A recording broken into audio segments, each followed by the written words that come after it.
Assalamualaikum warahmatullahi wabarakatuh. Saya Tegar Bagus Sadewa, NIM 2019-53083. Saya akan mempresentasikan tugas materi 5, konsep database relation. Database relation pada model rasional. Basis data akan disebar atau dipilah-pilah ke dalam berbagai tabel dua dimensi. Setiap tabel selalu terdiri atas lajur mendatar yang disebut baris data raw atau record, dan lajur vertikal yang biasanya disebut dengan kolom. Keuntungan database rasional, bentuknya sederhana, mudah melakukan berbagai operasi data. Istilah dalam database relational. Relasi sebuah tabel yang terdiri dari beberapa kolom dan beberapa baris. Relasi menunjukkan adanya hubungan di antara sejumlah entitas yang berasal dari himpunan entitas yang berbeda.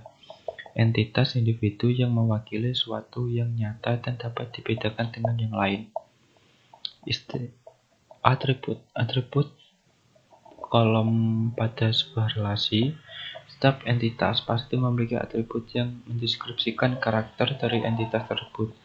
Penentuan atau pemilihan atribut-atribut yang relevan bagi sebuah entitas merupakan hal penting dalam pembentukan model data. Istilah dalam database relation, tuple atau record. Tuple baris pada sebuah relasi atau kumpulan elemen-elemen yang saling berkaitan menginformasikan tentang suatu entitas secara lengkap. Satu record mewakili satu data atau informasi tentang seseorang, misalnya NPM, nama mahasiswa, alamat kota, dan lain-lain. Domain, kumpulan nilai yang valid satu atau lebih. Derajat atau degree, jumlah atribut dalam sebuah relasi.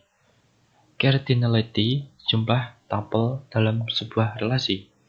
Contoh, atribut dan domain pada tabel tersebut ada NPM, nama dan alamat seseorang.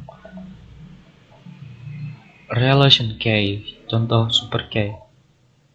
Satu atribut, kumpulan atribut yang secara unik mengidentifikasi sebuah tuple di dalam relasi.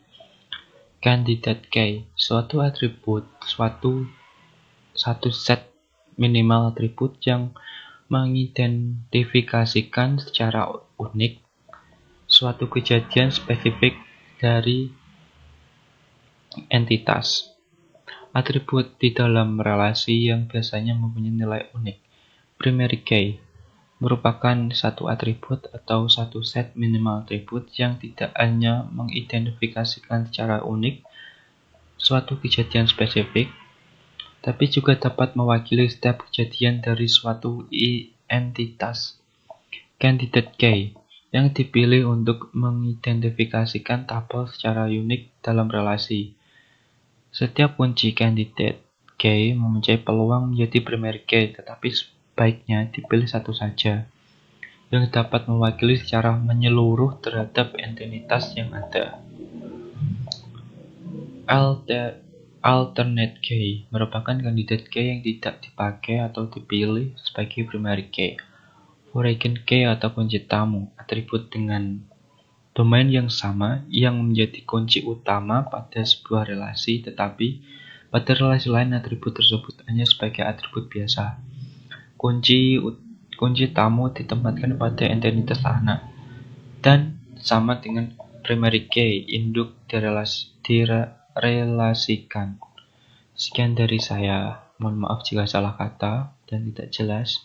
Assalamualaikum warahmatullahi wabarakatuh.